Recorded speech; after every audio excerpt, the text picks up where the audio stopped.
quero meditar com vocês na parábola da candeia acesa. E daqui a pouquinho também o Rafael e a Natália vão colocar aqui uma ilustração para a gente, daqui a pouquinho aí no decorrer da mensagem, para ilustrar um pouquinho isso que está aqui no texto. Enfim, essa parábola está em Lucas capítulo 8, você pode abrir aí o texto comigo.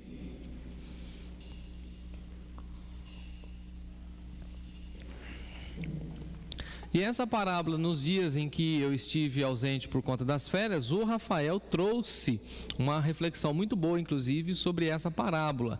E nós já tínhamos falado sobre isso, né? Nós trocamos aí os sermões e eu quero pregar nessa parábola aí.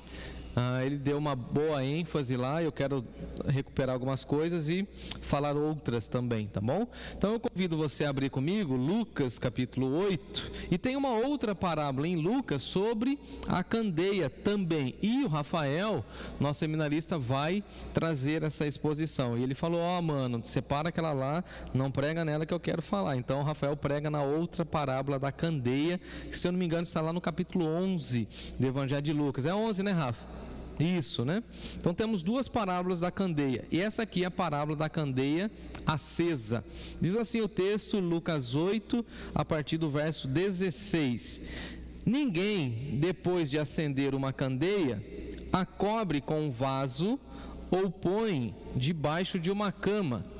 Pelo contrário, coloca sobre o velador, a fim de que os que entram vejam a luz. Nada há oculto que não haja de manifestar-se, nem escondido que não venha a ser conhecido e revelado.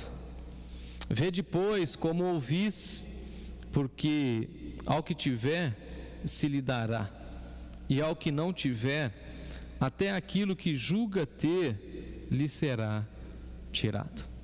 Vamos orar? Senhor Deus, fala ao nosso coração, Senhor.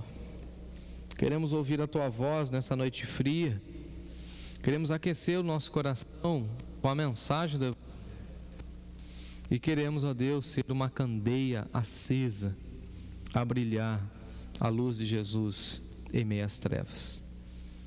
Permita, ó Deus, que Teu Espírito fale ao nosso coração. E obrigado, Senhor, pela Tua palavra. Obrigado porque Lucas registrou as palavras de Jesus e essa linda parábola para o nosso coração. Fale conosco, Senhor, e a nossa oração em Jesus. Amém. Amém. Então o meu tema é a parábola da candeia acesa. Essa parábola, ela é bem simples, mas ao mesmo tempo ela é bem enigmática ao mesmo tempo.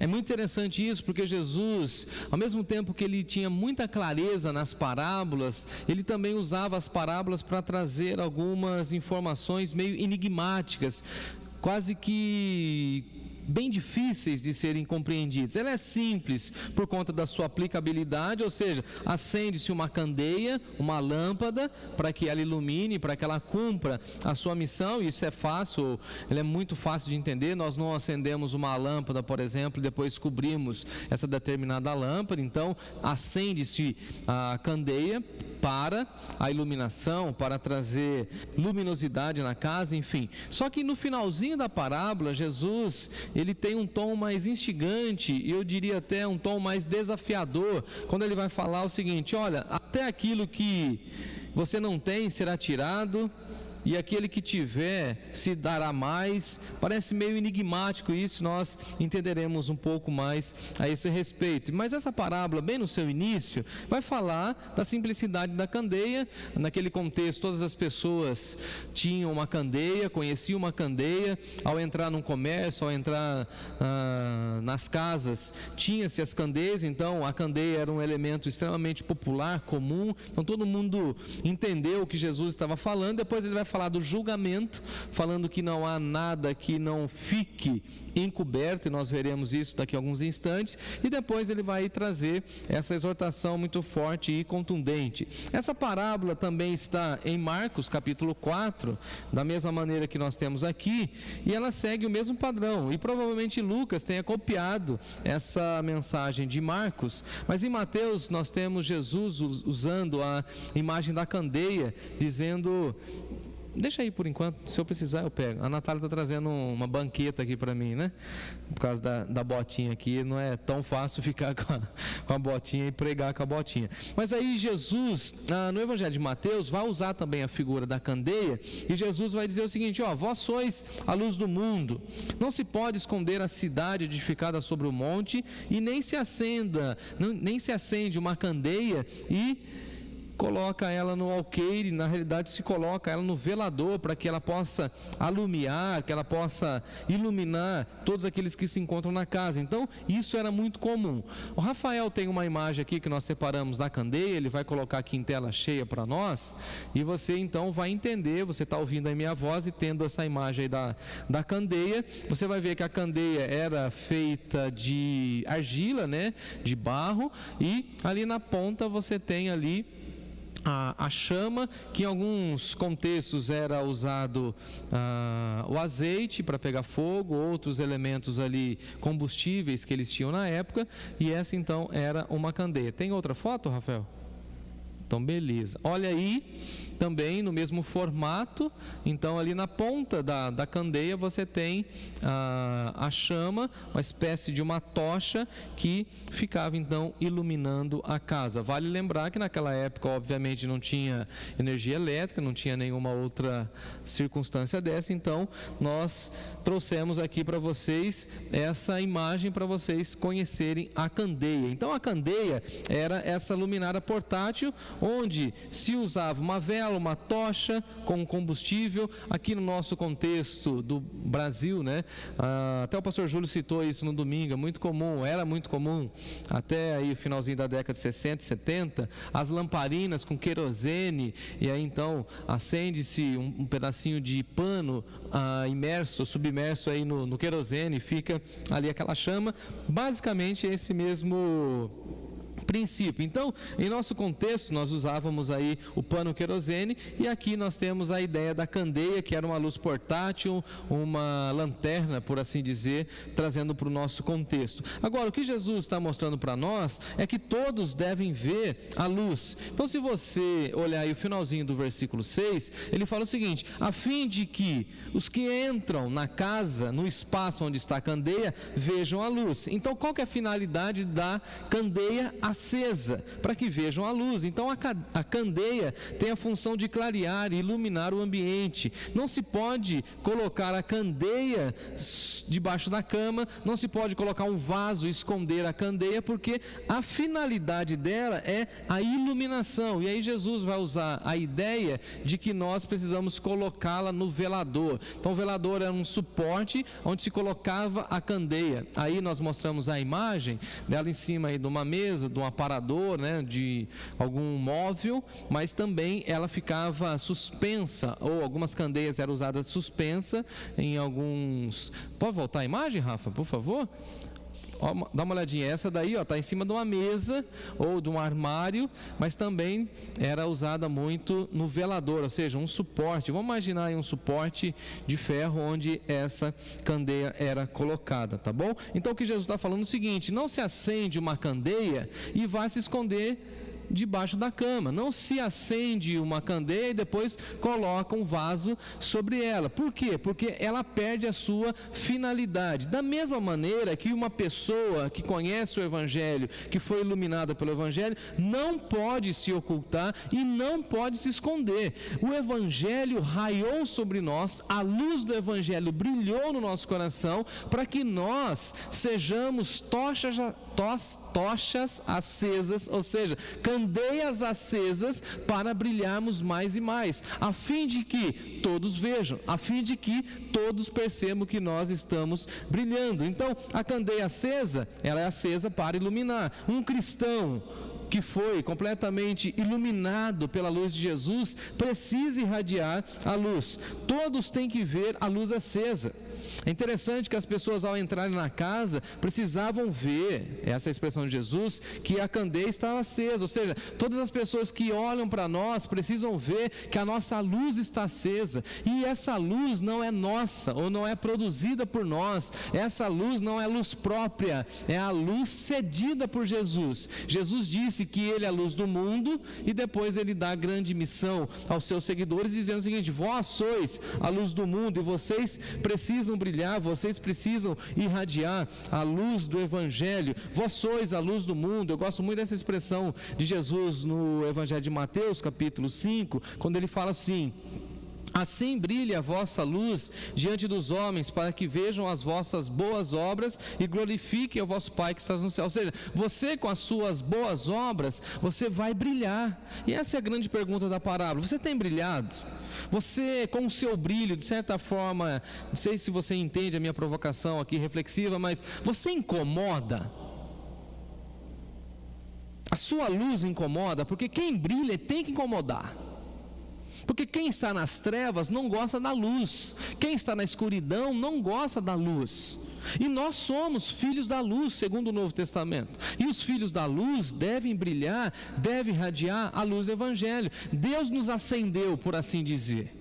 Nós somos candeias acesas, acendidas pela luz do Evangelho, e essa luz que está em nós, que não é nossa, deve irradiar, e as pessoas devem saber. Então a luz do Evangelho raiou sobre nós, e essa luz de Jesus está em nós. E nós não somos a luz, mas precisamos ser a luz do mundo.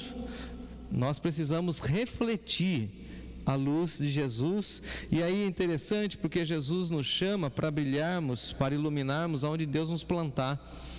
Eu acho tão interessante que nós às vezes não entendemos a nossa vocação como povo de Deus, porque nós reclamamos da onde nós estamos, nós reclamamos do local onde nós fomos plantados, nós reclamamos da situação, do contexto, da família, do trabalho, onde Deus nos colocou, e a gente reclama muito, mas na realidade a gente não entendeu o propósito do Evangelho. A ideia é o seguinte: olha, Deus nos coloca como luz aonde tem trevas.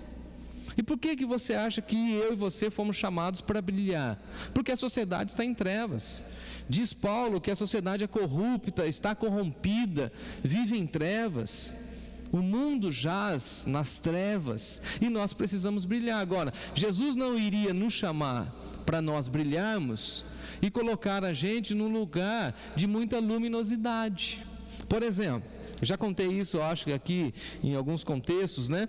Mas, por exemplo, eu tive uma ovelha que falava isso: não, pastor, eu queria muito morar num prédio onde só tem cristão.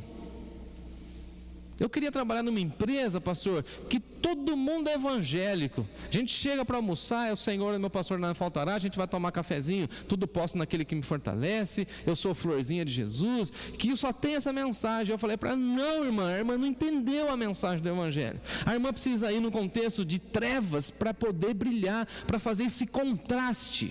Então veja o que Jesus está falando: debaixo da cama, qual é a finalidade da candeia acesa? Nenhuma. Debaixo do vaso, qual é a finalidade da candeia acesa? Nenhuma. Então, ou nós brilhamos e somos colocados no velador, ou seja, para todo mundo ver, ou nós não estamos cumprindo a nossa missão, simples assim. E Jesus, nesse ponto, por mais simples que seja a aplicação, Jesus é contundente, ou seja, nós somos chamados para brilhar. Precisamos brilhar e iluminar no trabalho, na sociedade, na escola, na faculdade, na família, nesse mundo em trevas.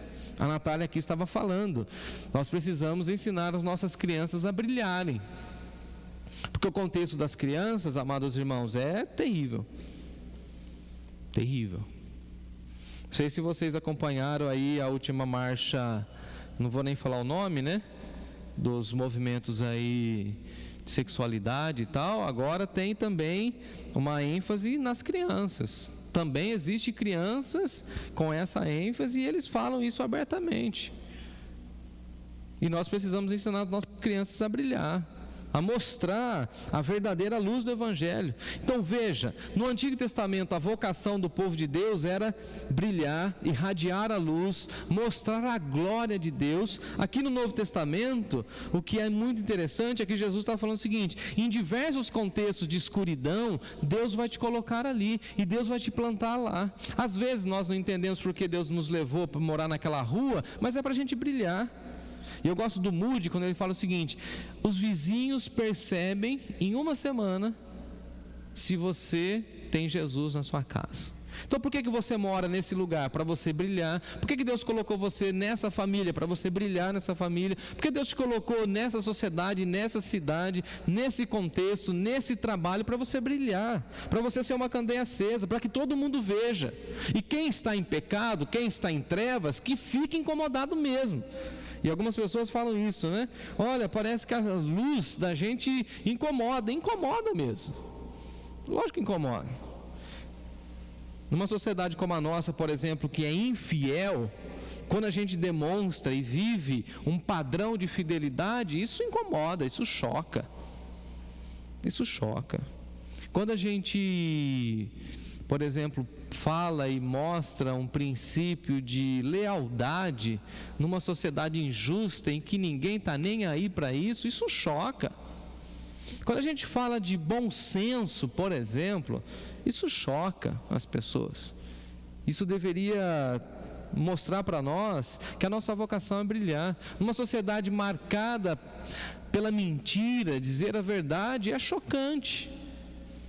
O que aconteceu? Não, aconteceu foi isso, isso e isso. Agora, repare comigo que nós não recebemos o Evangelho, e o Evangelho não raiou em nós para nós ficarmos admirando o Evangelho, para falarmos a respeito desse Evangelho simplesmente como uma filosofia. Não, o que Jesus está falando é o seguinte: nós somos chamados a praticar o Evangelho. O Evangelho não é um conceito racional ou uma filosofia para ficar na nossa mente, na nossa memória, não. O Evangelho é poder de Deus para a salvação, e o Evangelho, ele traz a renovação da nossa mente. Então, pare de reclamar do contexto onde você está e entenda isso. É nas trevas que a luz brilha, para que todos vejam.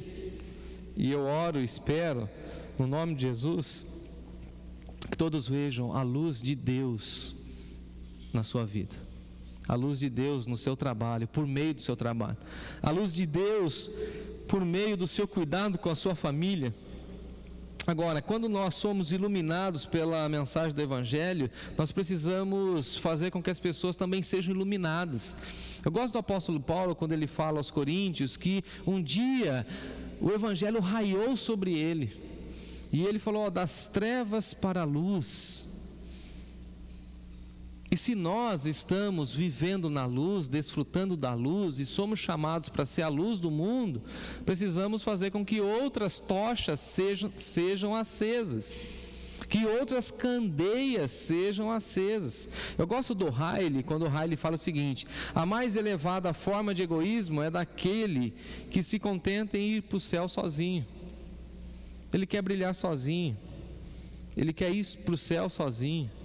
Ou, por exemplo, quando nós confundimos as coisas, e vou encerrar aqui o versículo 16, quando a gente confunde as coisas, a gente quer brilhar na igreja, quer ser estrela na igreja, dentro do reino.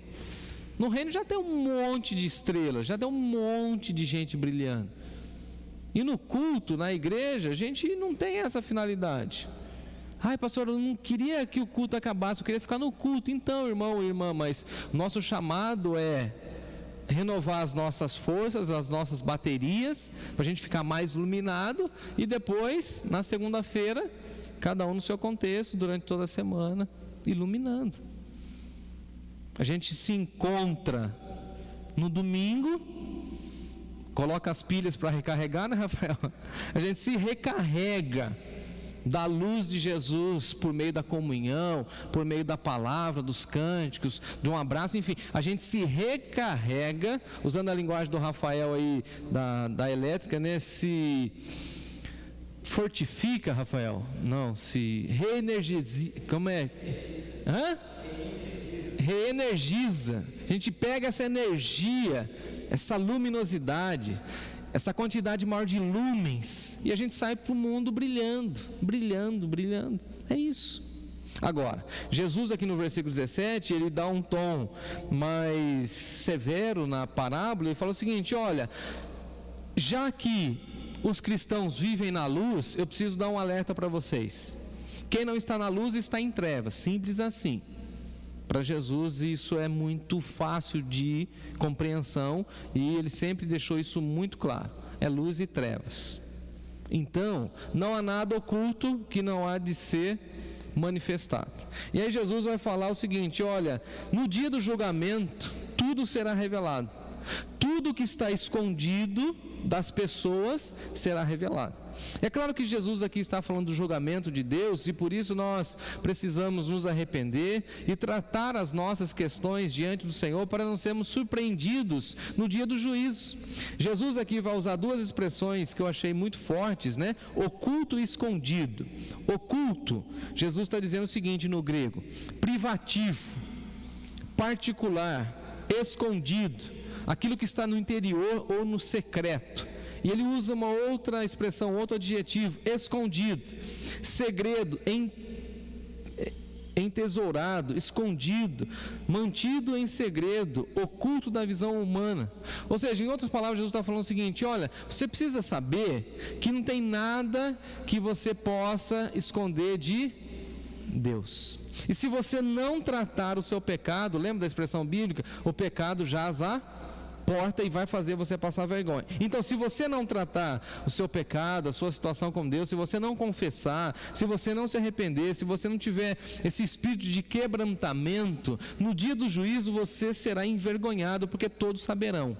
E aí é interessante, porque as pessoas vivem uma espécie de uma maquiagem, ou as pessoas vivem uma espécie de uma fantasia, onde elas pensam que pode esconder as coisas das outras pessoas. E aí Jesus fala o seguinte: nada do que é feito escondido vai ficar escondido, tudo será revelado. Isso se aplica em diversas formas, mas Jesus aqui está falando do julgamento. Mas, por exemplo, no nosso país, tem muita gente que pensa que os princípios de corrupção não serão revelados. Graças a Deus que houve algumas câmeras que filmaram, por exemplo, aquele camarada lá com dinheiro na cueca, lembra? Dinheiro na meia. Ele falou: vou ocultar, põe a roupa por cima, ninguém vai ver. Mas alguém viu. Alguém viu. Tem alguns corruptos que estão aí andando livremente, mas Deus está vendo. E se não se arrepender, um dia tudo isso que eles estão fazendo em oculto, escondido, será revelado. Então o que Jesus está ensinando para nós é o seguinte: olha, para que você não passe vergonha no dia do julgamento, se arrependa. Você é a luz, e se você é a luz, você não tem que ter nada em segredo, em oculto. Eu acho muito complicado essa ideia de que nós ficamos guardando muitos segredos, de pessoas, por exemplo, que nós conhecemos, que tudo na vida dela é muito escondido, e ela tem muita reserva com a sua vida particular, privada. Não, eu não posso me expor muito. Toma cuidado com isso. Às vezes é só uma fachada. Toma cuidado. Agora, finalizando isso, eu diria: ninguém ficará escondido no dia do julgamento. Ninguém. Ninguém. Os olhos do Senhor estão sobre a terra e sabem tudo aquilo que nós estamos fazendo. Vou contar uma historinha rapidinha, mas muito interessante. Timóteo era bebezinho, tinha 1 ano e pouquinho, e naquela época eu gostava muito de comer biscoito recheado, e Timóteo sumiu da casa. Ele já andava, engatinhava e tal, e ele sumiu, ficou um silêncio. E criança, quando fica em silêncio, você fica, assustado, Nós até temos esse vídeo, é muito interessante. Ele chegou assim no criado mudo do lado da minha cama, ficou bem quietinho, apagou a luz apagou a luz e pegou o biscoito assim, ou o pacote de biscoito, e já tinha comido umas 2, 3 bolachas, o biscoito, e estava assim com a boca toda melada assim, lembra, Natália, de chocolate? boate assim, e ele estava lá fazendo assim escondidinho. Mas ele foi encontrado. E aquela ideia de fazer escondido não deu certo. Não deu certo. E com Deus também não dará certo. Versículo 18, para a gente caminhar para o final. Jesus diz assim: vede, pois, como ouvis, porque ao que tiver se lhe dará, e ao que não tiver, até aquilo que julga ter lhe será tirado. Agora, Jesus está chamando a atenção aqui pelo fato de ouvirmos. Será que a gente ouve bem? Para Jesus é muito interessante que nós não podemos ouvir a mensagem de Deus ou as mensagens da palavra de Deus de uma maneira incorreta. Para Jesus é o seguinte: vede como você está ouvindo, presta atenção como você está ouvindo. Há pessoas, por exemplo, que pensam que precisam ir ao templo para ouvir a mensagem de Deus, precisam ouvir vários pregadores no YouTube, mas não ouvem corretamente. A questão não é a quantidade daquilo que você ouve, mas é a qualidade. Ou, se você ouve corretamente, e ouvir corretamente é assimilar as verdades bíblicas e buscar aplicações práticas para o seu cotidiano. Tiago já vai dizer isso, que não podemos ser apenas ouvintes da palavra, mas praticantes. É isso que Jesus está falando. Vede como você está ouvindo.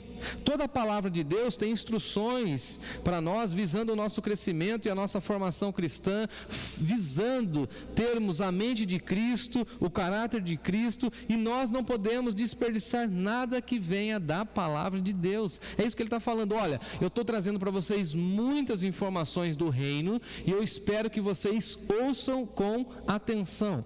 É necessário ouvir e reter o que foi ouvido. É muito interessante, por exemplo, que algumas pessoas acabam de ouvir uma mensagem, um sermão, e se você pergunta para ela o que foi dito, ela não sabe falar, ela não sabe relatar, porque ela estava ali presencialmente, fisicamente, mas o seu ouvido não estava ali, ela não estava atenta àquilo que estava sendo dito. Ouve, é uma pessoa que ouve, mas que não internaliza a palavra de Deus. E aqui cabe uma ressalva de um pregador, e eu digo isso, às vezes é um tanto quanto frustrante para nós como pregadores, porque a gente tem a impressão de que as pessoas estão ouvindo a nossa voz, mas não estão aplicando ou não estão atentas àquilo que nós estamos querendo transmiti-las. É muito comum isso nos pregadores, nos pastores. Olha, você tem a sensação de que você está falando ao vento? Algumas pessoas prestam muita atenção, mas outras não. Algumas só estão com o ouvido ali atento, mas não estão internalizando, não estão guardando a palavra. E aí Jesus nos ensina a ouvir com fé. E Jesus nos chama a ouvirmos as palavras do reino de Deus com fé, com a certeza de que aquelas palavras são verdade, sabendo que essas palavras serão transformadoras na nossa mente, no nosso coração. Ouvir com fé, visando o nosso crescimento. Então por que você vai na igreja? Por que você vai assistir um culto de oração? Porque alguma palavra de Deus vai entrar no meu coração, amém? Deus vai usar qualquer pregador, qualquer pessoa, e alguma palavra dele vai fazer sentido para mim. E aí isso muda a nossa forma de olhar a espiritualidade cristã e as nossas reuniões cristãs. Se você é uma pessoa iluminada, se você é uma candeia acesa, quando você sai de casa, você já sai orando: Deus, fale comigo. Lá no culto eu quero ouvir a tua voz atentamente. Eu não quero ficar preocupado, eu não quero ficar pensando em outras coisas, eu quero estar ali para ouvir a tua voz. Que nessa reunião, que nesse culto, eu ouça a tua voz. Eu ouvi com fé, porque a fé vem pelo ouvir e ouvir a palavra do nosso Deus. Então, se você é um cristão autêntico, eu creio que sim, não ouça com desleixo, sem atenção, sem foco, mas mantenha o seu ouvido atento. Se usarmos aquilo que Deus nos deu, Ele ainda vai nos dar mais. É isso que Jesus disse. Porque ao que tiver, se lhe dará. Então, por exemplo, se você usa o conhecimento que Deus te deu, se você põe em prática aquilo que Deus te deu, o que Deus vai fazer? Deus vai te dar mais. Então, por exemplo, se você é uma pessoa sedenta pela palavra, Ele vai te dar mais. Se você é uma pessoa sedenta pela intimidade com Deus, Ele vai te dar mais. Agora, se você não tem essa prática, até aquilo que você julga ter, Ele vai tirar. E aí é uma expressão dura de Jesus. Ou seja, ou nós nos apropriamos daquilo que recebemos, ou até aquilo que recebemos será tirado de nós. Em outras palavras, você vai usar as palavras de Deus, você vai fazer com que essas palavras de Deus surtam efeito na sua vida, na sua jornada, na sua caminhada. Você vai mudar ao ouvir essa palavra ou não? Porque se você estiver no processo de crescimento, sempre virá mais e mais de Deus para nós. Louvado seja o Senhor por isso. Agora, se a gente ficar estagnado, até aquilo que a gente recebeu será retirado. Então, se você tem a sua luz acesa, busque mais e mais o Senhor, sabendo que Ele está falando. Vê depois como ouvis. Fique atento, atenta à voz de Deus, porque Ele está falando, usando vários irmãos, várias irmãs, diversos textos, diversas maneiras para falar ao nosso coração. Que Deus nos abençoe, que Deus continue a falar ao nosso coração. Amém?